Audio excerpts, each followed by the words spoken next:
નમસ્તે વિદ્યાર્થી મિત્રો, હવે આપણે જોઈએ કે કઈ રીતે આપણે જે હેક્સ કોડ બનાવ્યો છે LCD 16x LCD માટે એ હેક્સ ફાઇલને આપણે કઈ રીતે લોડ કરશું અને આર્યભટ્ટ 8051માં એને કઈ રીતે લોડ કરશું.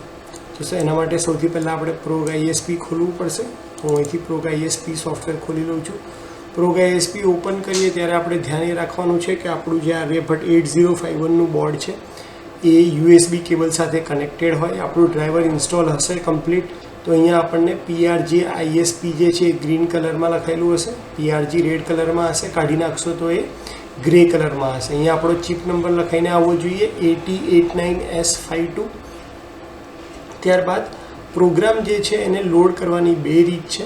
એક તો તમે અહીંયા લોડ ફ્લેશમાં ક્લિક કરી અને તમારી હેક્સ ફાઇલ સિલેક્ટ કરી શકો છો અને ત્યારબાદ તમે અહીંયા ઓટો ઉપર ક્લિક કરશો એટલે અહીંયા નીચે આ ગ્રીન કલરનું તમને દેખાશે. આ રીતે પ્રોગ્રામ લોડ થાય છે 8051. બીજી રીત છે કે તમે કમાન્ડમાં જાઓ અને અહીંયા જે પહેલાં લોડ કરો આ હેક્સ ફાઇલ અને પછી રાઇટ ફ્લેશ દબાવો.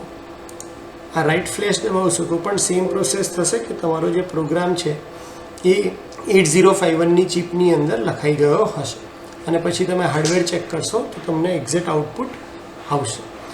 મારા આ જે હાર્ડવેર કનેક્શનનો એક્સપિરિયન્સ છે, મેં આટલા પ્રેક્ટિકલ એના ઉપર કર્યા છે, એના ઉપરથી હું તમને એક ખાસ વાત કહું કે મોસ્ટલી પોર્ટ નંબર 0 અને પોર્ટ નંબર 2 ઉપર તમે કનેક્શન કરો છો ત્યારે કોઈ વાંધો આવતો નથી. પણ જો તમે પોર્ટ નંબર 1ને યુઝ કરો છો કનેક્શન કરવા માટે તો આ જે ડેટા ટ્રાન્સફર કરતી વખતે એ પોર્ટ 1નો યુઝ કરતો હશે. એટલા માટે આ આર્યભટ્ટ બોર્ડની એક ખામી કહી શકું કે ચિપ લેવલ એરર આવી જાય છે, એટલે unable to write on chip કરીને એરર આવે છે. અને એટલા માટે હંમેશા એડવાઇઝેબલ એ છે કે તમે તમારા કનેક્શન પોર્ટ 0 અથવા પોર્ટ 2 ઉપર ડાયરેક્ટ કરી અને પછી પ્રોગ્રામ નાખશો તો પણ વાંધો નથી.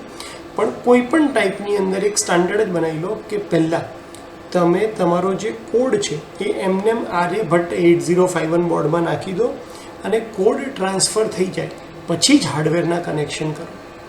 પોર્ટ નંબર 1 સાથે કામ કરતા હોય ત્યારે આ વસ્તુ ખાસ તમારે યાદ રાખવી પડશે કે પ્રોગ્રામ ટ્રાન્સફર કરતી વખતે પોર્ટ નંબર 1 ઉપર તમારે કોઈ કનેક્શન રાખવા નહીં.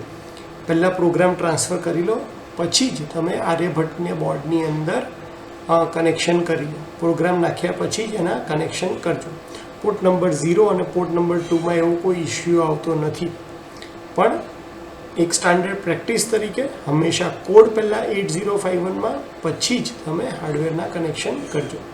હોપ કે તમને આ કઈ રીતે કોડ ટ્રાન્સફર કરવો એ ખ્યાલ આવી ગયો હશે. Thank you so much.